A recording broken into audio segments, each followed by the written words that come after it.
All right, in this exercise, you're going to build another square.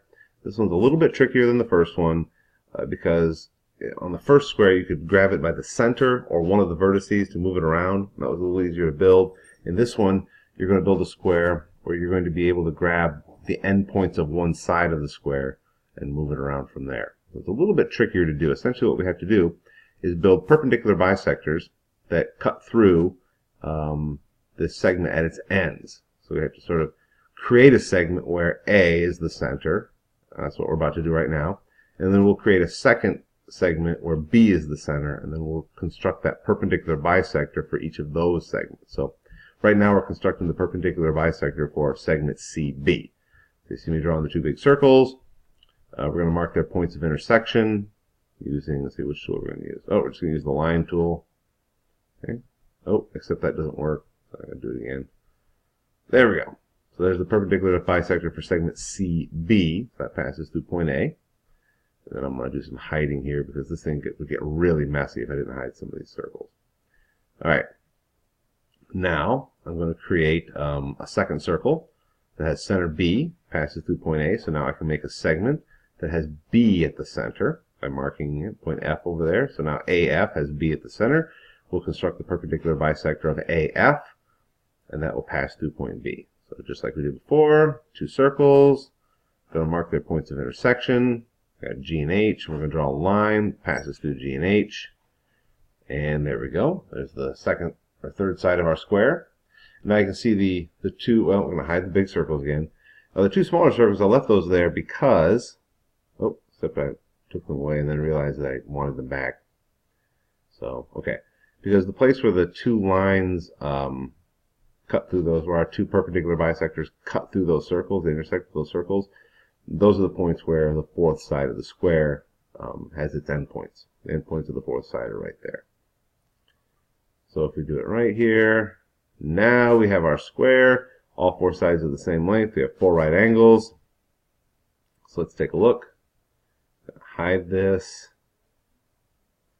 All right. Hide all this extra junk that we don't want.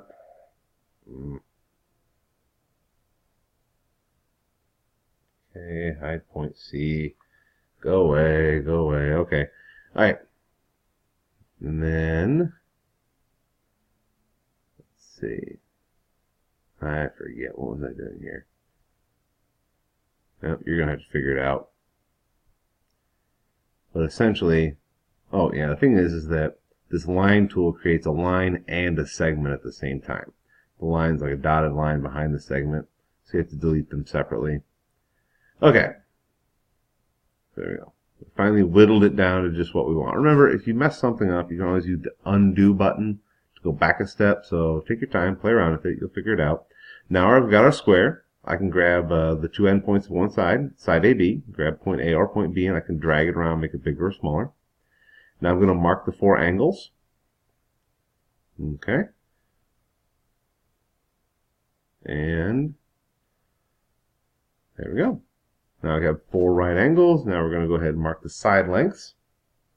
And if it's a square, which it is, but if it's a square, then the four angles should be 90 degrees, and the four sides should all be the same length. Let's see, we're checking there. Well, looks like I'm looking at the picture now. Yeah, that's cool. All right, now all four sides are the same length. I drag point A, drag point B, they stay the same all the time, and the four angles remain at 90 degrees. So if you've constructed yours properly, I should be able to grab the endpoints of one side, all right, and control the size of the square using that. I should see all four sides marked with their lengths. All lengths should stay the same no matter how I drag it around. And the four corners should all be marked with their angles, 90 degree angles, and they should stay 90 degree angles no matter how I drag it around. Again, you have to be able to drag it from the endpoints of one side. That's different from the other one we had where you grab the center and one vertex. Here it's two adjacent vertices. Okay? Good luck.